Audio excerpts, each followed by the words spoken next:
Okay, the general election is November 8th, and at the date I am recording this video, it is only 47 days away, and there is a very important Idaho constitutional amendment that's going to be on our general election ballot on November 8th. So I want to tell you about SJR102, and I will state up front that I am a definite yes on SJR102.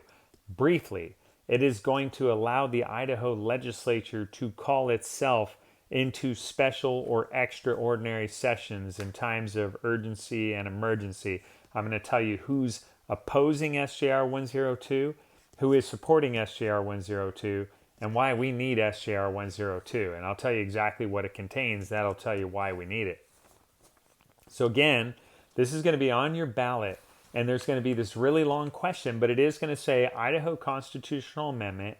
It will say SJR 102. And the question is pretty long, and it's going to ask you this. It's going to say, shall Section 8, Article 3 of the Constitution of the State of Idaho be amended to provide that the legislature must, and then it goes into a whole paragraph of text. But here is the essential change. Right now in the Idaho Constitution, the legislature of the state of Idaho, that's the House and the Senate in Boise, only meets from January for about 3 months to conduct the regular business of the legislature.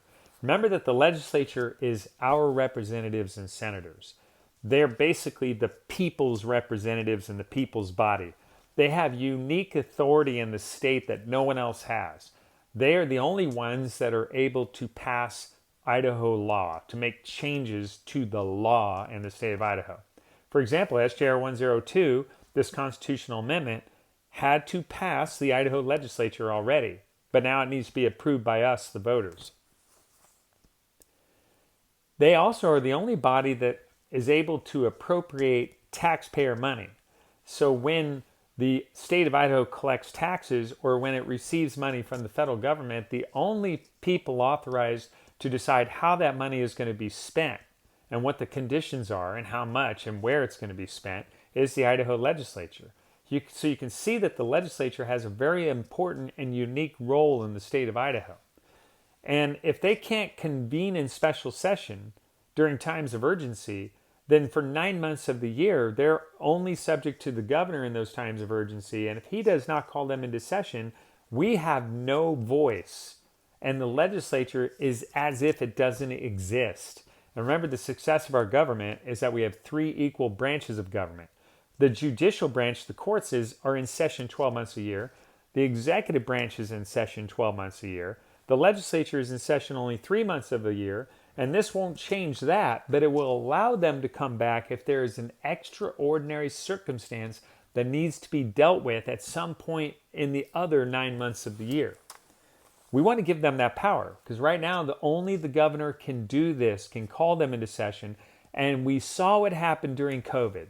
During the pandemic, the governor in May of 2020 changed, in response to COVID, the Idaho election laws. That is only something that can be done in Idaho statute.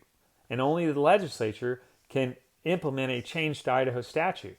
But because the legislature wasn't in session and the governor did not call them into session, he declared the statute to be changed by executive proclamation, which in my mind is not lawful. But the point is, nobody was there to challenge him on that because the legislature was not in session. Then when he received billions of dollars in federal money that needed or was going to be spent in the state of Idaho, he alone decided how that money was to be spent. And the people's representatives had no say in that process whatsoever, even though they're the ones that are legally authorized and given that authority. When health districts implemented mask mandates, when the governor made it a crime to go to church, which he did, when the governor made it a crime for certain businesses to be open, the people's representatives were not in session and could not challenge those executive orders and proclamations.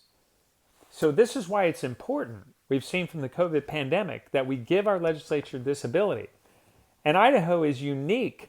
It is one of only a handful of states that cannot come into a special session of the legislature on its own. Most of the states already can, and Idaho cannot, and it's among only a minority, a small handful of states that cannot. We want to allow them to do this. Let's talk about the legislation itself and who voted for it in the legislature and who voted against it. SJR102 passed the Idaho Senate on March 3rd, 2022 in a vote of 24 to 11 to 0. See, in order to get on our ballots, it had to pass with 2/3 majority, and it got that. All of the 24 votes in favor were all Republicans.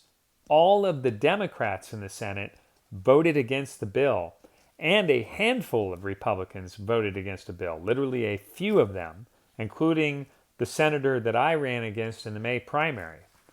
So apparently those Democrats did not want to empower the people's representatives.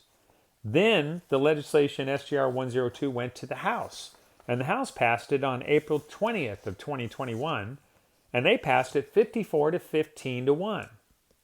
And it turns out at the time, those 54 votes are all Republicans, and they were almost all of the Republicans that were in the legislature at the time. It turned out only 3 Republicans voted against SJR102. Turns out all of the House Democrats voted against SJR102. That tells you something right there. The Republicans voted in favor of SJR102, and the Democrats voted against it. Then, right now, if you go on Twitter, the Idaho Democratic Party is urging voters to vote against SJR102. They're voting, they want you, the Democrats want you to vote against this constitutional amendment. Well, I'm the chairman of the Bonner County Republican Party and a candidate for the Idaho Senate on the general election ballot, and I'm urging you to vote yes for SJR102. We have the judicial branch and the executive branch and the legislature. We want the legislature to be a full branch of our government. It's very important as unique responsibilities. We want it to be able to act. Now, let me give you the meat and the bones of how SJR102 will work if it's enacted. So what the legislation says is that when 60% of the members of the legislature, so 60% is 3 out of 5 of the senators, and 60% of the House, 3 out of 5 of the House members, when they petition for an extraordinary session, and the petition must contain the actual business that they want to conduct, if they get 60% of both the Senate and the House to petition for this, to do this business, then the leadership, the Speaker of the House and the pro tem of the Senate must convene the legislature in extraordinary session within 15 days of their petition. So it puts the power into the hands of the members of the Senate and the House in Idaho, not in the hands of leadership. That's what we, the people, want. And then when they do convene in special session, they will be limited to only doing the business that was included in their petition.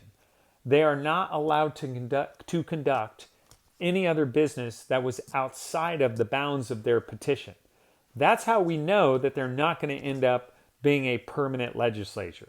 Because the Democrats right now are saying, hey, if we pass SJR102, we're going to end up with a permanent legislature making laws all year round and harming Idahoans. That's not true at all.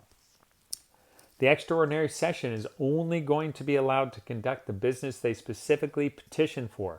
Likely that's going to take a day or a few days at most.